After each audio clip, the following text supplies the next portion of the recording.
Thank you and welcome to the Q4 and FY23 earnings conference call. Today on this call, we have Mr. Rajesh Welling, Managing Director, and Mr. Anish Ganatra, Chief Financial Officer of Navin Fluorine International Limited. This conference call may contain forward-looking statements about the company, which are based on beliefs, opinions, and expectations as of today. Actual results may differ materially.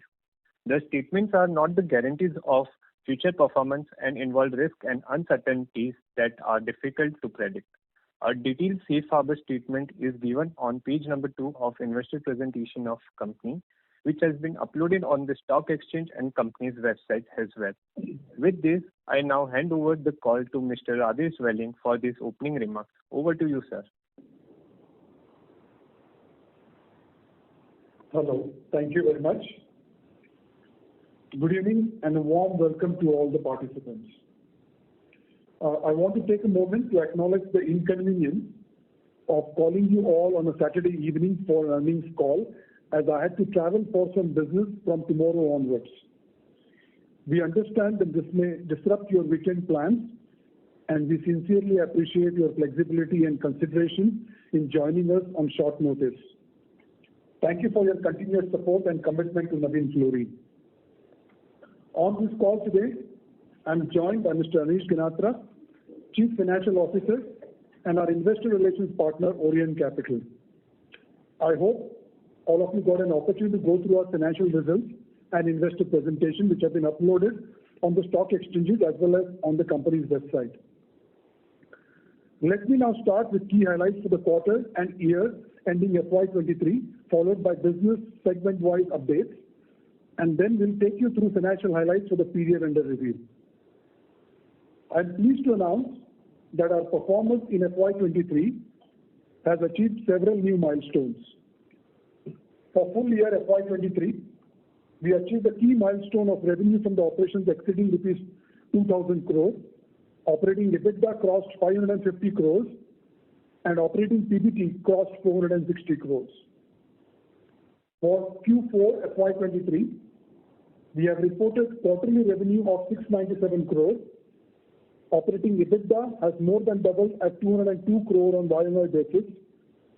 EBITDA margin stood at 28.9%, an expansion of 586 basis points.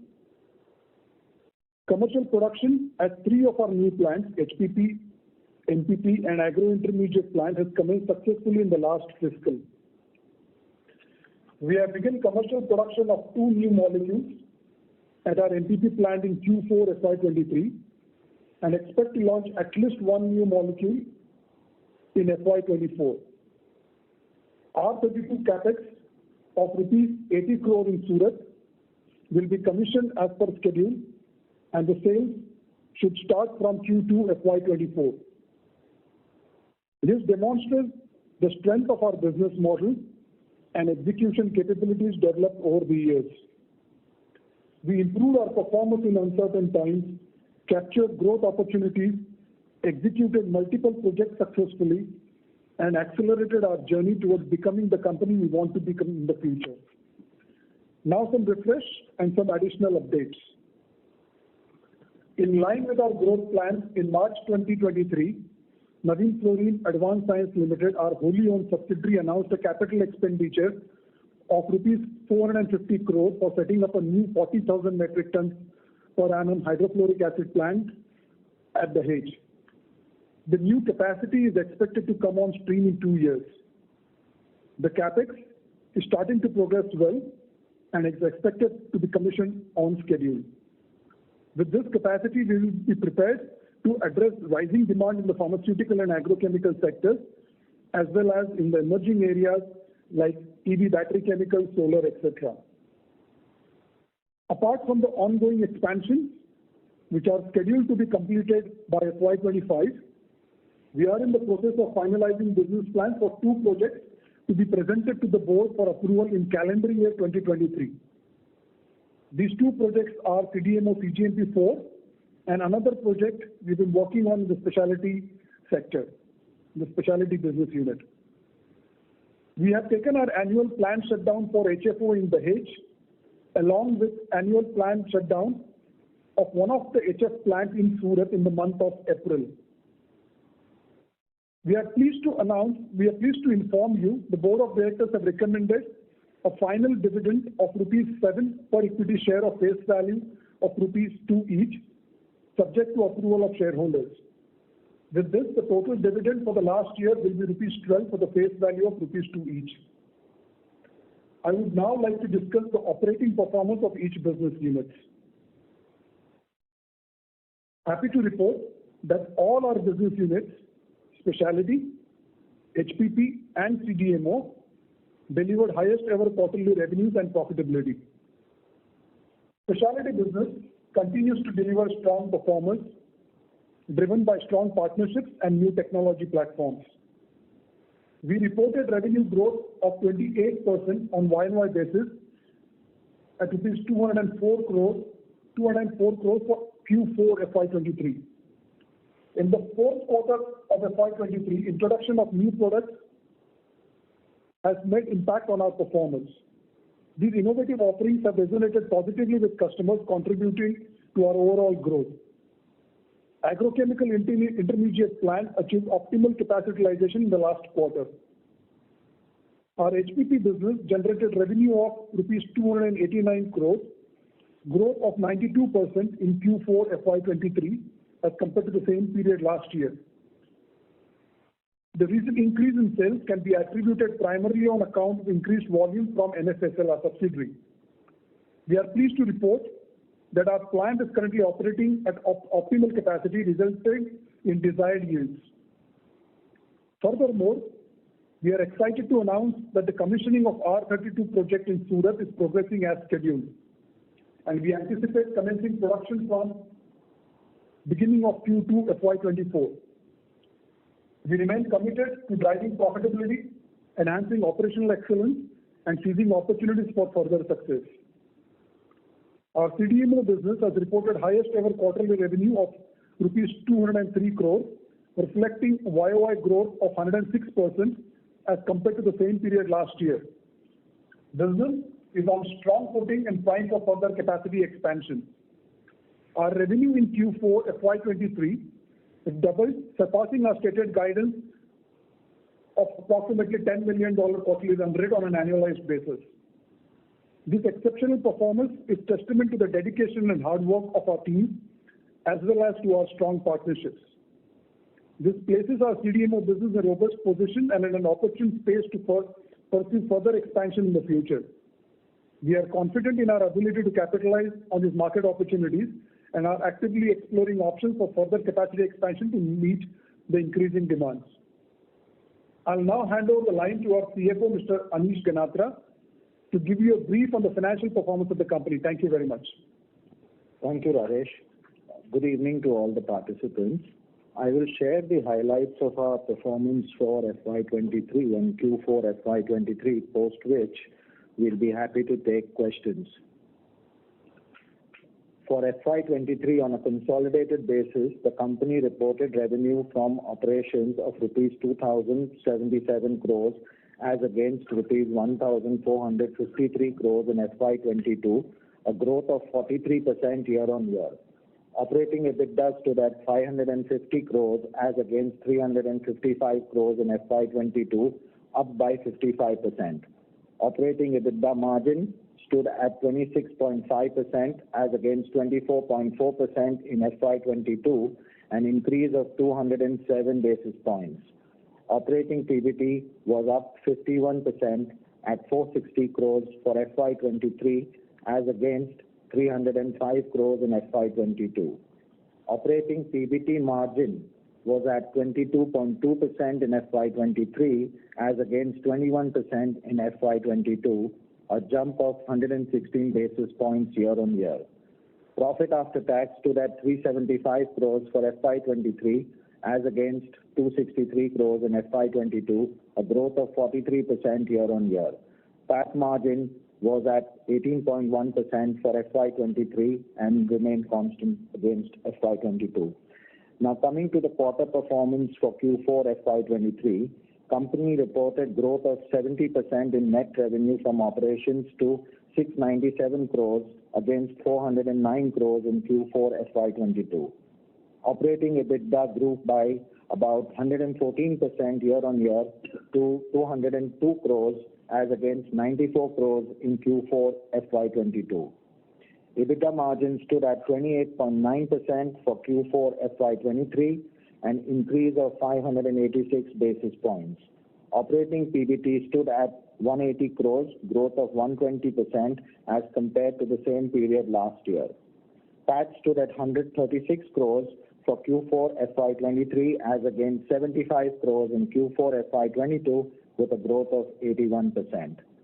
Before we start with the question answers, I would like to refer to a couple of items in the financials of this quarter and year end. During the year, the company initiated an exercise to assess the estimated useful life of assets, plant and machinery and buildings with the help of external technical consultants. The exercise covered assets at Dahej, our greenfield development, which started commercial operations during the year, and at Devas, the CDMO assets. Consequently, the depreciation charge for the quarter and year-end 31st March 2023 is lower by approximately 20.4 crores on a consolidated basis. In NFSAL, the impact is about 15.1 crore, and in NFIL, it is 5.3 crores. ESOP charges for the quarter stood at 9.31 crores and rupees 16.79 crores for the full year FY23. Consolidated net cash flow from operations at negative 63.6 crore primarily reflects initial working capital outlay following the startup of commercial operations at Dahej. No further infusion of working capital is expected during FY24. Rather, actions are in play to secure reduction of net working capital. So that is from my side. We will now open the floor for question and answer. Thank you very much. Thank you. Ladies and gentlemen, we will now begin with the question and answer session. Anyone wishing to ask a question may please press star and one on your touchtone telephone. If you wish to remove yourself from the question queue, you may press star and two. Participants are requested to use handsets while asking a question. Ladies and gentlemen, we will wait for a moment while the question queue assembles.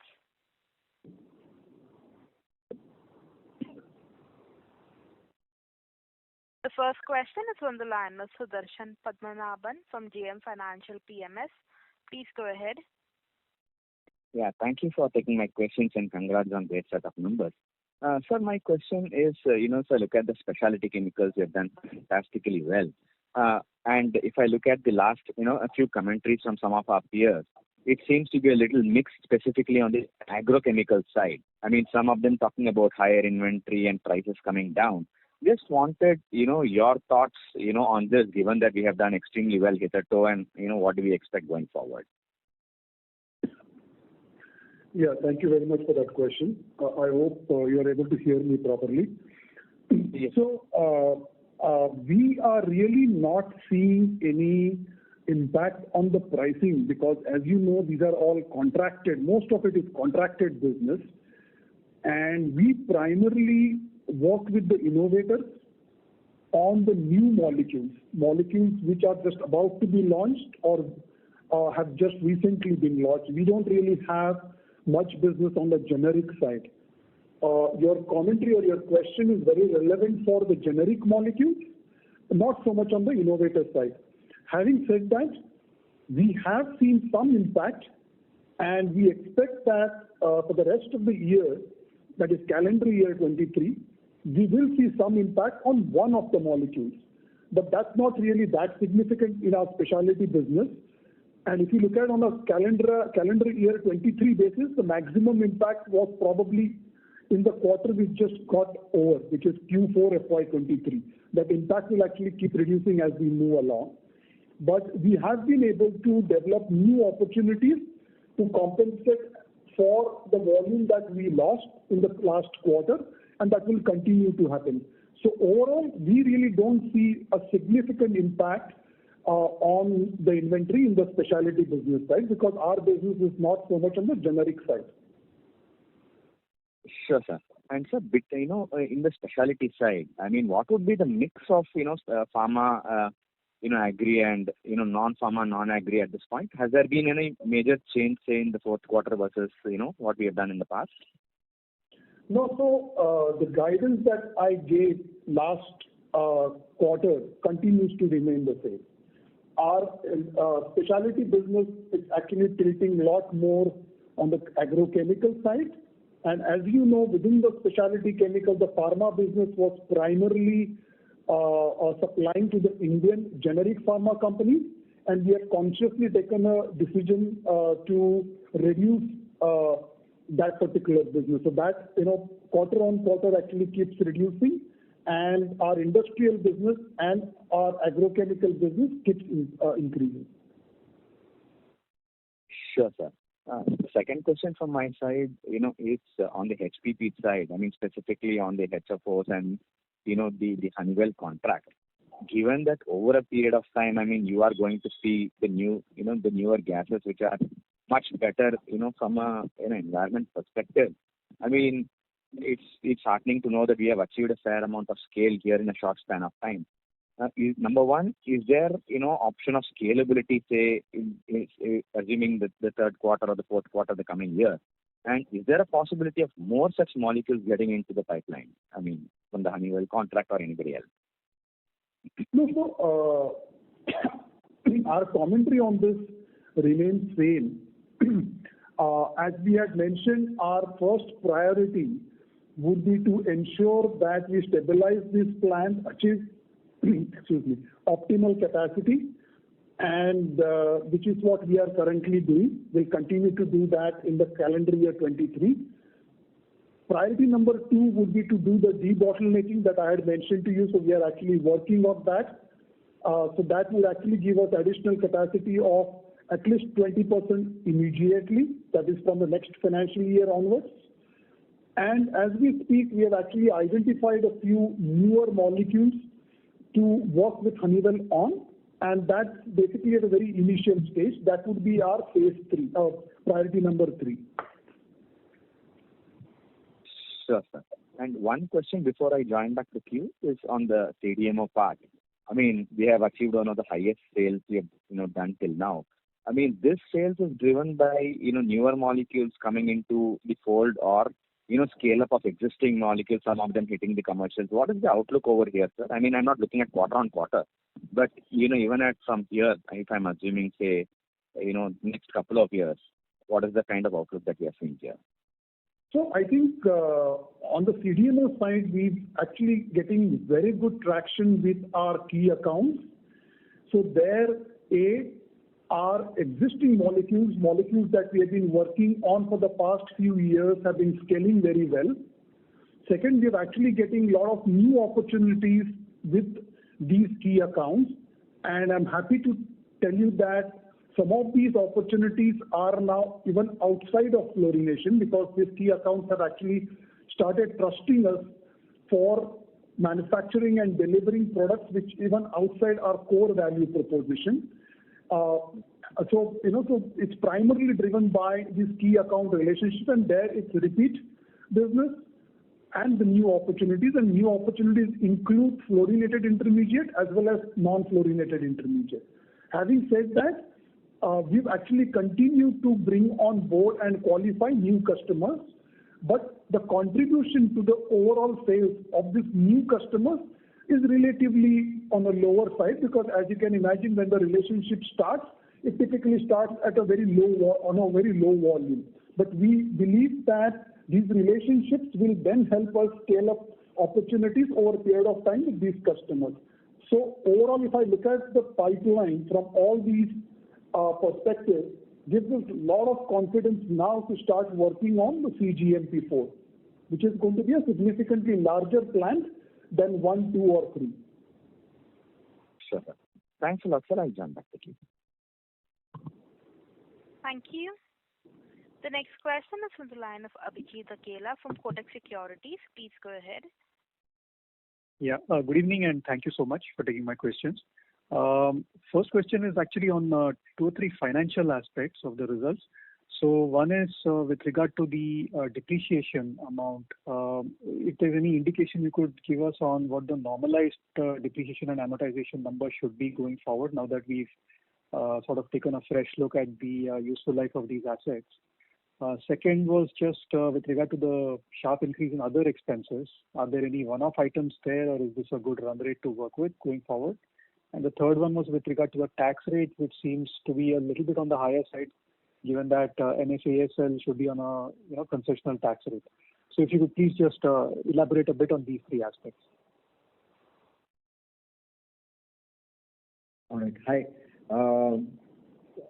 Abhijit, thanks for the question. So on your first question regarding the normalized depreciation, this is kind of, so you're looking for an annualized number, I suppose. I mean, if I was to give you a guidance, it would be in the range of 80 to 90 crores. But that would be sort of, based on the current capitalization that we have, yeah? So it's what you see on the financials. Those financials are effectively considering the depreciation based on when the assets have been put into use. But I guess your question was more on the forward kind of what would be the annualized impact if the new rates were in play. Yeah? Sure, that's on helpful. The other expenses, I mean, if you compare last year to this year, in some sense it is not a comparable number because last year did not include NFSL. This being the first year of operationalization, right, and startup of commissioning, you're seeing the entire NFSL expenses coming in there. Now, some of the expenses that we had there are already focus area, but those items are being worked. But frankly, like I said, if you're comparing between the two, it's not the right comparison just because it's the first year of operation on the consolidated basis. Can I just add to that? Yes, please. Abhijit, I would just like to add to that.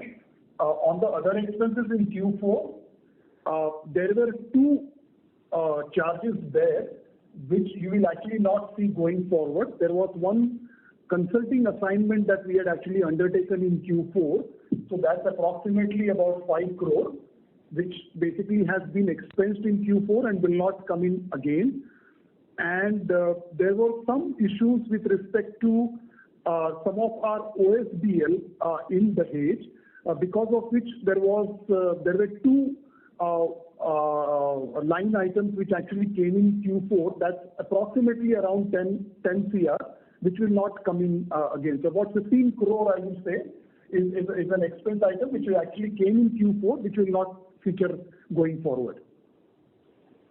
And Abhijit, your final question was on the tax rates. Now, again, bear in mind that NFSL does not have a full year of operation. So from a tax point of view, it would not really have a tax impact. Most of the tax number that you see on the consolidated basis is actually from the NFIL point of view. That's why you see a higher number. Okay, got it. That's very helpful. Thank you. And the second question I had was, Rajesh, if you could talk a little bit about the growth outlook for the three business units for the upcoming year. And also specifically just wanted to check, number one, whether we should expect any impact on 1Q sales, etc., because of the annual shutdown that you spoke about in HFO and I guess specialty. And second, with the R32 unit getting commissioned within a couple of quarters, and I guess the competition's capacity also is coming up sometime, fairly soon. So how do you expect pricing in that segment to sort of perform in the near term and maybe slightly medium term as well, 3 to 5 year kind of outlook? Thank you so much. Yeah, so as far as the outlook for FY24, currently we have no reason to believe that there is any change in the overall guidance, qualitative guidance that we have given to you before on each of the three businesses. As I mentioned to you, as I mentioned earlier, the issue with respect to inventory, etc., on the agrochemical side is not being seen by us to that extent. It's more happening on the generic side. There is some impact with respect to one product, but we have actually identified some other opportunities, etc., which will help compensate, more than compensate that downslide. So we have not really had any reason to change the guidance, overall guidance that we have given for any of our three businesses. Specifically with respect to Q1, you are absolutely right. On a sequential basis, you will actually see some drop because our HPP plant in Dahej was shut for a month. This is the planned annual shutdown. And what we did was to ensure that it aligns with our HF thing, we actually took the HF shutdown in Surat also. One of the lines was actually taken down for our planned annual shutdown during the same time. So that was down for about 3 weeks, and our Orchid plant was down for almost a month. So the HF plant is already started, and the HPP plant will be starting very soon. So because of which you will actually see slightly light Q1, but we expect that from Q2 onwards, again, the sales, etc., will again get to a normalized level. And your third question was related to R32. See, if you actually look at our R32 capacity, it's not that high that we should actually be worried about the pricing, etc. Also, we already have a lot of interest from our existing customers, some of the domestic existing customers, as well as some of these partners in the international market to actually buy R32 from us on a long-term basis. So we are trying to understand, which of the customers we should probably tie up with on a long-term basis, which of these we should work on as a spot basis, etc. But as we move forward, we believe that the demand for R32 will continue to increase, not only as a single ingredient, but also as a part of a blend. And I'm not only talking about HFC blend, but also HFP, HFO blend. Some of these conversations are already going on with some of our partners. So if you ask me from a, let's say, 2 to 3 year perspective, we believe that the pricing for R32, given the fact that our capacity is relatively limited, we believe that the pricing would remain strong. Thank you so much, Aditya and Anishi. I'll come back in the queue for any more. All the best. Thank you. The next question is on the line of Archit Joshi from B&K Securities. Please go ahead. Thanks for the opportunity, sir, and congrats on a great set of numbers. So my first question, a little curious about a comment made in the investor presentation about the new product that we have added in HPP. So just wanted to check if this is in HFO, inorganic chlorides, or the red gas unit. No, this is basically the commentary that you see in the investor presentation is the sale of the new product. That's primarily we are talking about the same molecule from Dahej, the Honeywell product. Okay. Got it, sir. So second question. There are some other new molecules that we have in the pipeline, but that has not really made any material impact to the numbers in Q4. The Q4 numbers are primarily because of the Honeywell product. Got it, sir. Got it. Sir, second question again on the HFC 32 bit. Since competition also is adding, as the previous participant mentioned, one of the reasons, could it be that we haven't had a near drop replacement to HFC 32 within the HFO series, and a lot of global conversions that are happening from maybe 134A or in R125 are already kind of getting displaced into the HFO segment or the fourth gen ref gases.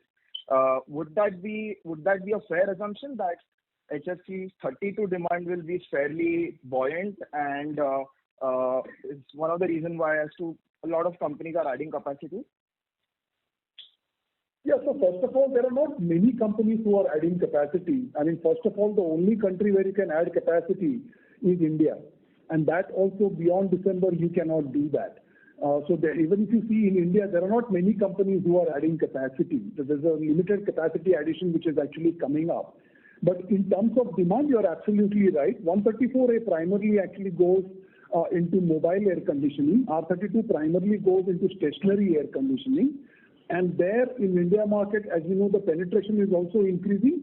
And globally, there is a transition happening where we believe at least for quite a few years to go, there will be demand for R32 as a single ingredient as well as a part of a blend, initially as HFC blend and then as HFC HFO blend. And as I mentioned to you, we're currently in discussion with our partners to develop those specific HFC HFOs blend, wherein we will supply HFC to them for supply to the global markets, and we will actually look at supplying those blends in the Indian market. Understood, sir. So basically, sir, there are no new capacity additions even globally that are happening for R32, and so that is kind of a benefit to us. Sir, just an addendum to the same thing. For the HFO business that we have currently, it seems that the fourth quarter looks to be like a very strong quarter that we have reported in the subsidiaries performance. And I just remember from the plant visit takeaways that we have had, we had kind of indicated that we'll most likely clock somewhere between 500-550 crores, and I can already see 450 crores in FY23 financials from the subsidiaries. Was there anything particularly exceptional about the fourth quarter that we were able to clock a significantly higher revenue? And going ahead, do things remain the same or they are slightly improved a bit? No, so there was nothing exceptional per se about Q4. I think the only point I can make there is that we were able to achieve optimal capacity fairly quickly. Typically, what we were expecting to get in year 2, we were able to achieve in year 1 itself. Having said that, in our current plant, there is still capacity headroom available. So, if you look at in Q4, we were not operating the plant to 100% capacity utilization. So there is still capacity headroom available. In the quarters to come, we believe that we should be able to get close to the full capacity utilization. And then, this debottlenecking that I was talking about earlier will also start coming into play from the next year onwards. Got it, sir. Thanks for this elaborate clarification and all the best. Thank you. Thank you. The next question is from the line of Vivek Rajamani from Morgan Stanley. Please go ahead. Hi, sir. Thank you for the presentation and congratulations on a very strong result. So last quarter, you mentioned that you will see further upside to your volumes as your new projects ramped up to optimal levels. And after that, you should see better margins as you benefit from the operational efficiencies. Would it be fair to say that you started to see that in this quarter and that we should work with these margin levels to be a sort of a new normal for you going forward? And the second question was more of a clarification from some of the earlier questions that came to you. Would it be possible to give some color with respect to, the one molecule that you mentioned where you're seeing some slowdown? How big is that in your overall portfolio? And secondly, beyond that molecule, is there any area within the overall portfolio which you're monitoring closely from a risk perspective for F24 and F25? Thank you so much. Yeah, so I actually didn't get your questions properly, but let me try to answer as much as I understood. The first question that you had on the margin, which specific molecule you were talking about? No, sir, it was more related to the specialty business. I think you were saying the last quarter you should, yeah. Yeah, so as you know that the margins that we saw in Q4, combination is basically because of the performance that we saw across the 3 BUs, right? And the right way to look at that is you should look at our annualized margins. And as we have said before, these annualized margins on an annualized basis will keep improving as we add on these new capacities, new plants, etc. But it will be difficult for me to comment on a quarter-on-quarter basis. If you ask me specifically to comment on Q4 and as we move forward, if the margins will increase, etc., I think the right way to look at it is look at the annualized margins. On the second question, as I mentioned to you, there is this one particular molecule in specialty which actually saw the impact in Q4. But we believe the maximum impact in the calendar year 23 was actually seen in Q4. So going forward, actually that impact will actually start going down because we actually sold almost zero of that product in Q4. So that impact already is seen in the result. Going forward, we have actually already started seeing the demand coming back. And it's not, so whatever the significance of that molecule is, we have already seen the impact of that in the last quarter. Got it, sir. Really helpful. You did answer both my questions. Just one small clarification. Beyond this particular molecule, is there any other part of the portfolio that you've been monitoring, with respect to any possible slowdown that may come through over the next couple of years, or this is the only molecule where you see some risks? Thank you. No, it's very difficult for us to really comment on it. We continue to engage with our customers. One of the molecules which obviously is of lot of interest to us is the one that we supply to Honeywell. Because of two reasons. One, it goes into the housing market. It goes into multiple industries, but housing is one of its end applications, and also because it has a significant impact on our financial performance.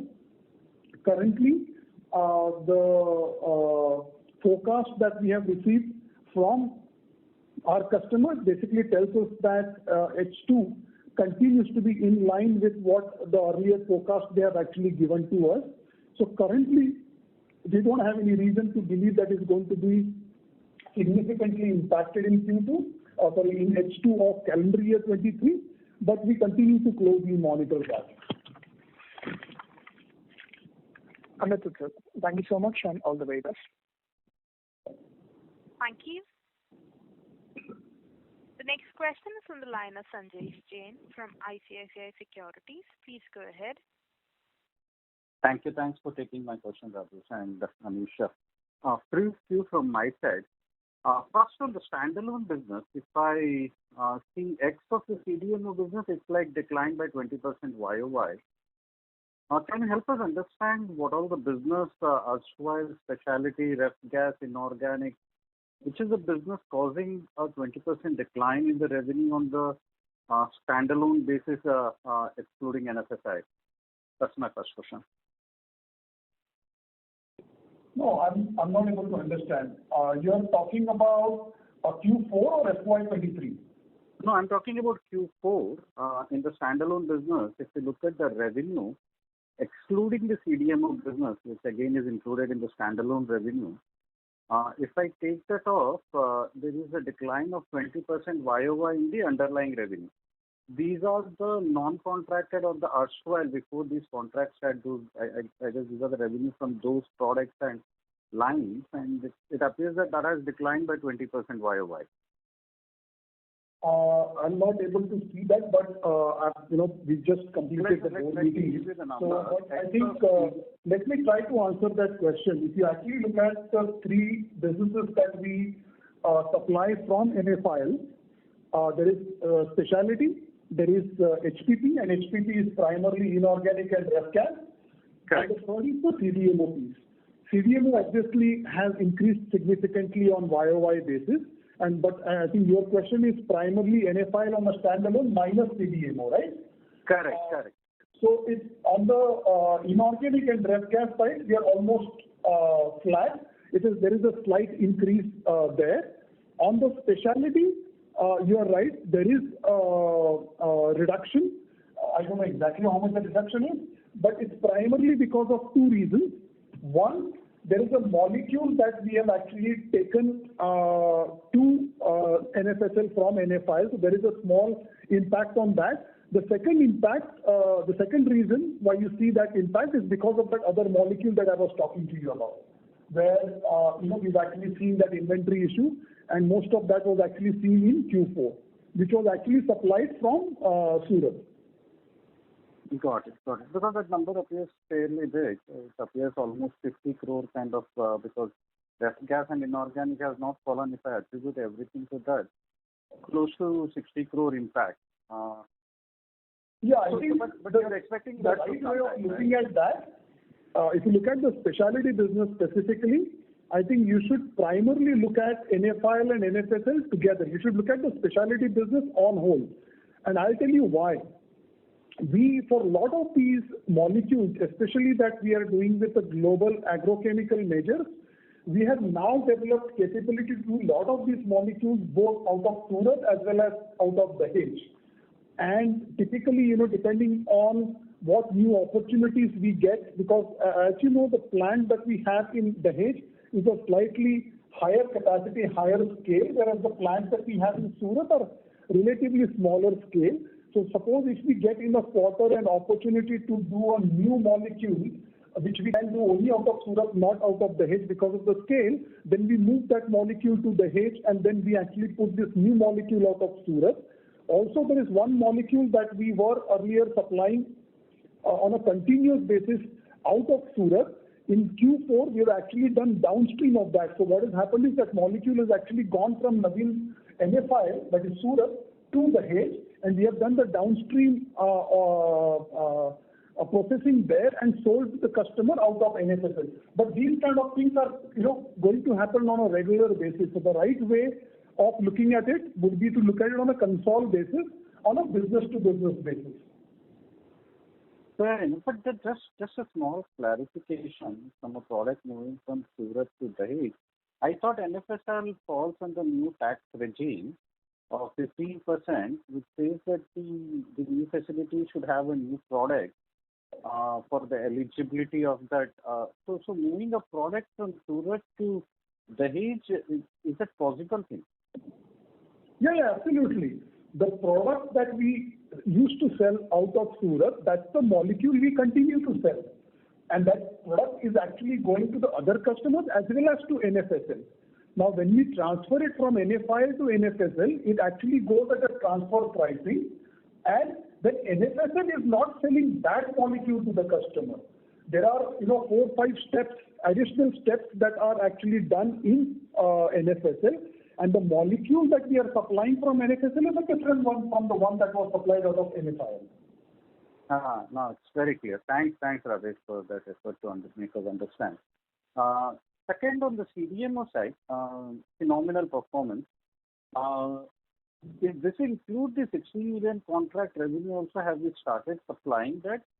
And for FY24, what should be the revenue guidance for the segment? Should we again achieve a 30% plus kind of a growth from the debottlenecking, which unlocks another 25% capacity? What was the first question you asked, Anish? So we have announced a 16 million contract in the CDMO business in the Q3. We said that we'll start supplying from the April onwards. Just wanted to understand, have we started that? Is there any impact of that in this CDMO business of Q4? And a follow-up question is on the revenue growth guidance for FY24, now that we have debottlenecked CGMP3, which adds close to 25% capacity.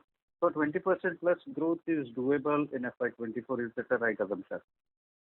Yeah, so that agreement that I talked to you about, or that order that we have talked to you about, we've actually supplied a significant part of that in Q4, and there is still balanced quantity which we will be supplying in FY24.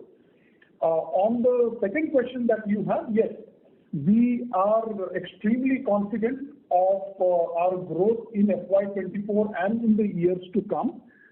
And we believe that, and which is what gives us the confidence to actually go for CGMP4, because a lot of these molecules that we are actually currently working on, the projections that we have received from the customers look to be very positive, and hence it's necessary for us to have larger scale plants to do higher volumes of those molecules.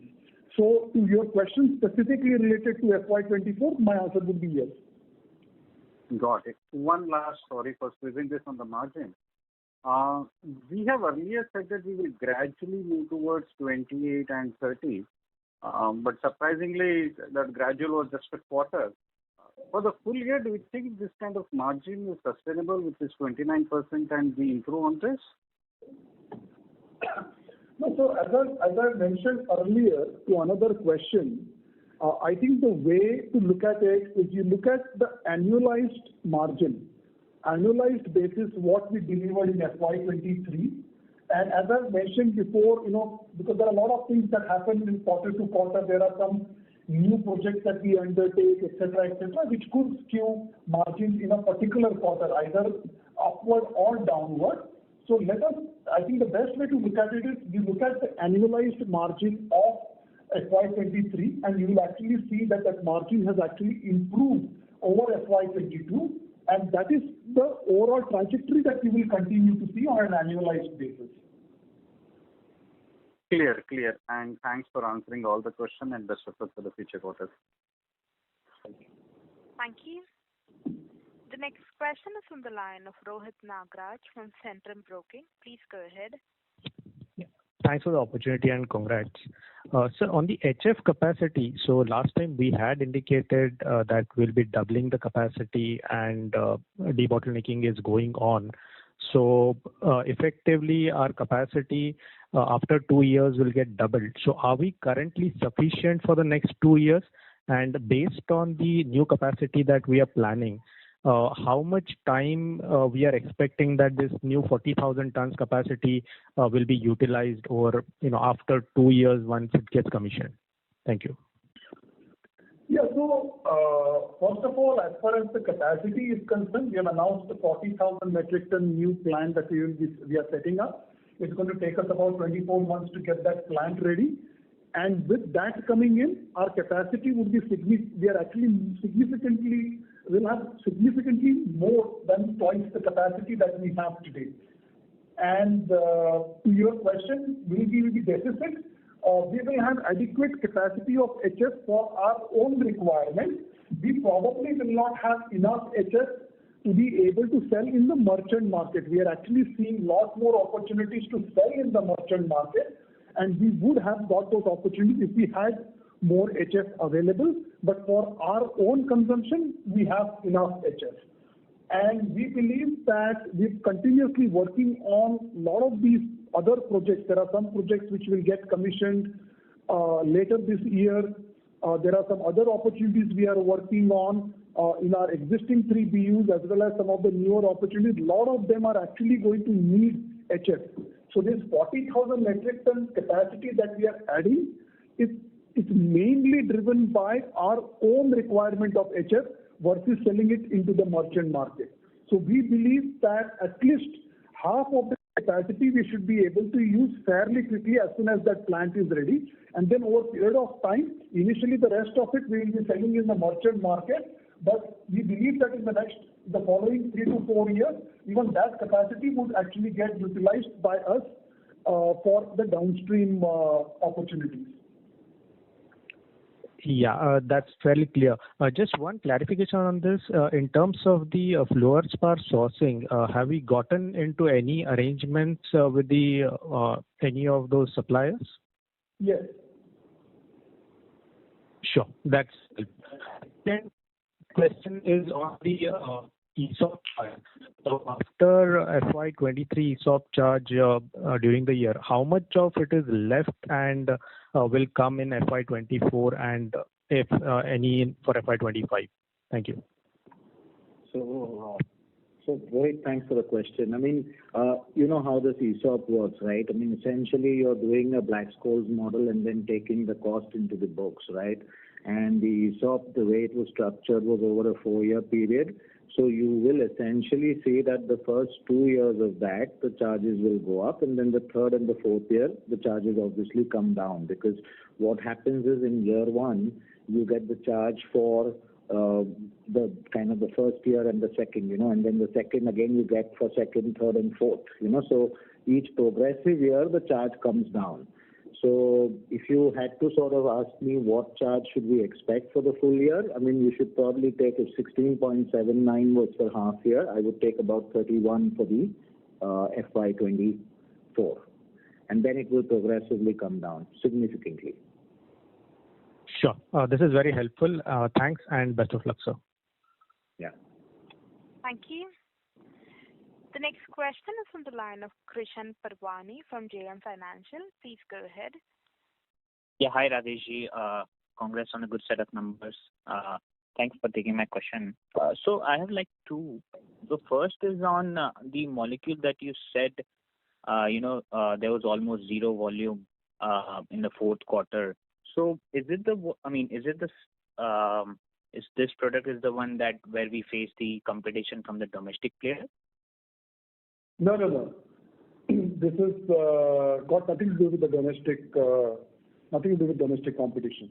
This is basically because the same issue that we are actually seeing everywhere.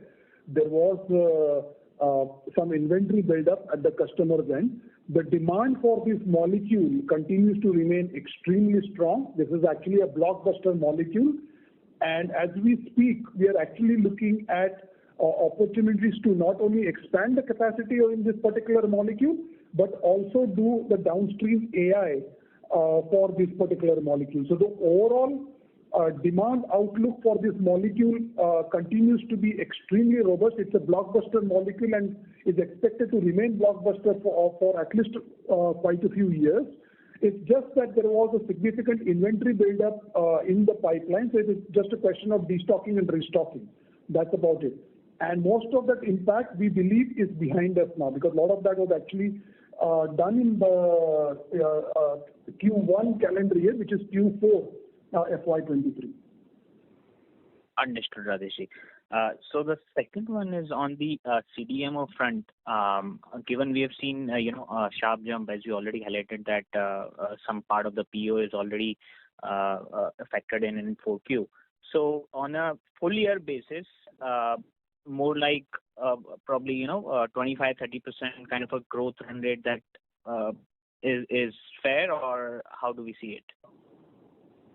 No, so I think as we have indicated earlier, you should basically take the annualized number of FY23 annualized number, and you should be able to see a 20% plus growth on that number.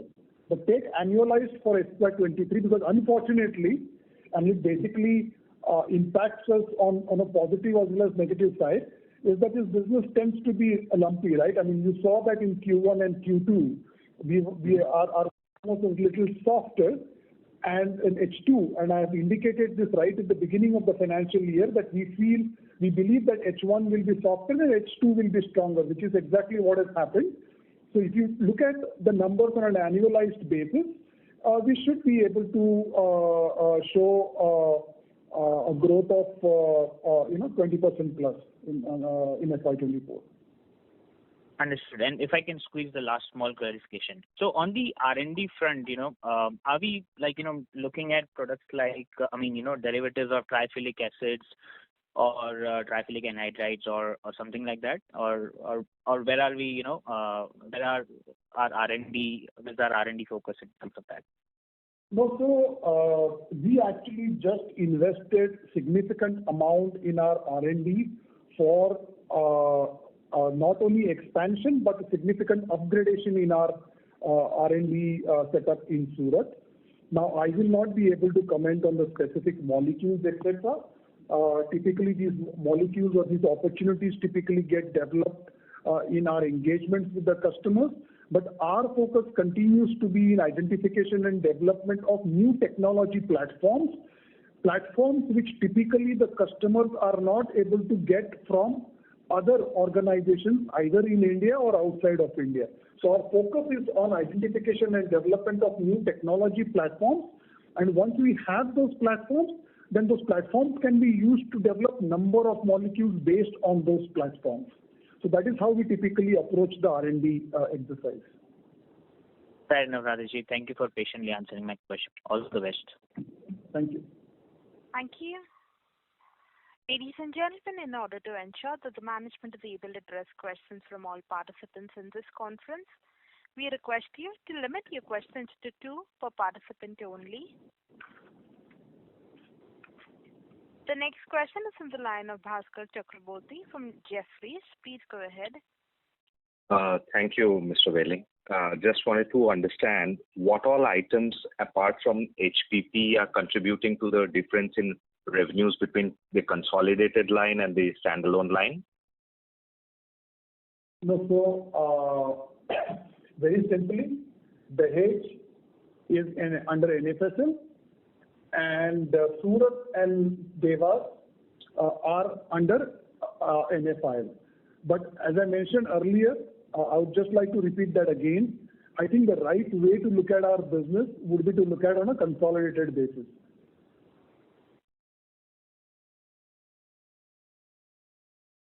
So basically, the new agrochem dedicated plant that has come up, where you have achieved optimum utilization, where does that figure in these numbers? No, that's not in HPP. That's in specialty, and that's in Dahej. Understood. Thank you very much, sir. Thank you. The next question is from the line of Keyur from ICICI Prudential Life Insurance. Please go ahead. First of all, congratulations to the team for great results. So first question is on the HPP side, so Honeywell product.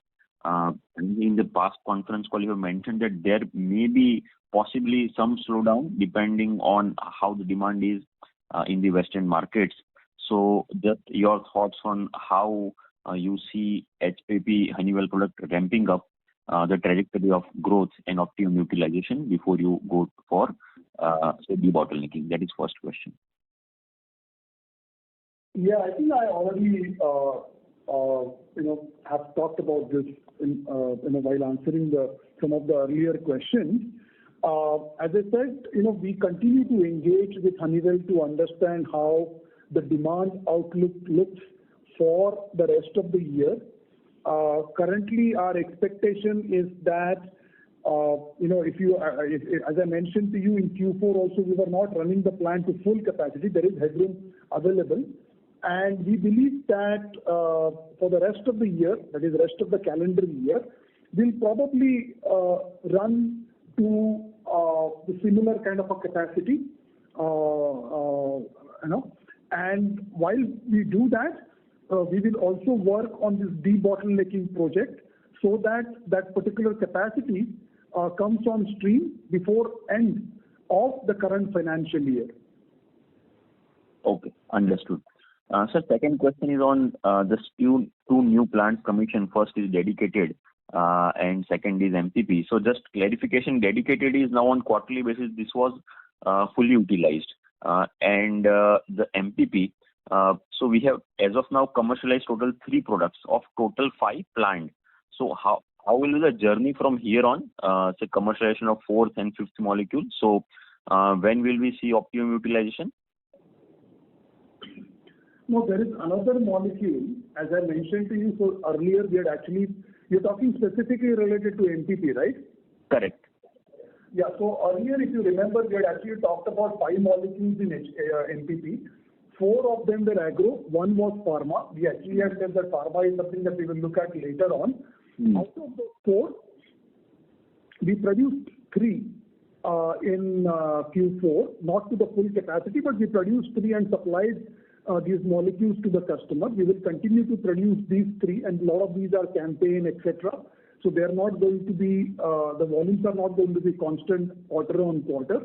The 4th molecule, we will be starting later this year. And what we have also done is we have actually identified another opportunity for another molecule to be supplied to another global agrochemical company. And we're actually undertaking a very small capex to modify our MPP to actually put that molecule. So that will be a completely new molecule, which we will be doing in the second half of the coming financial year. So 3 we have already done. 4 we will be doing in the coming year. There's another completely new, which we have not indicated earlier, we will be doing in the second half of the current financial year. And the final one, pharma, we currently don't have any immediate plan of doing in MPP. Okay. The clarification that dedicated has seen the full utilization for this quarter on a quarterly basis, correct? Yeah, almost. There is some little headroom available, but yeah, it's a fairly optimized capacity utilization. Okay, no bad. Sir, thanks a lot and all the very best. Thank you. Thank you. Thank you. The next question is from the line of Bhavesh Jain from Enam AMC. Please go ahead. Sir, just want to ask about this working capital. I missed your comments that have gone up. Anything specific? Sorry, your voice is very soft, Bhavesh. Can you please... Sir, on working capital, that seems to have gone up in this year end. So anything specific or we have done planning for this maintenance shutdown? No, Bhavesh. I mean, see, the working capital, if you look at, this is the first year of NFASL operations, right? So you will see a big jump in working capital as the plants get into operations and we engage with customers for selling products as well as, having inventories. So it's got nothing to do with shutdown. So that will normalize by second or third year of the operation. How do we see that, or how should we build in our? So Bhavesh, see, there's a lot of actions we are already taking in play to look at the working capital. Now that doesn't mean that's kind of ongoing business in some sense, because obviously as new assets come up, the working capital starts kind of going up. But then you kind of have actions around focusing on each component of working capital to bring it down. We are also looking at several vendor financing, supply chain financing programs so that we can optimize the working capital further.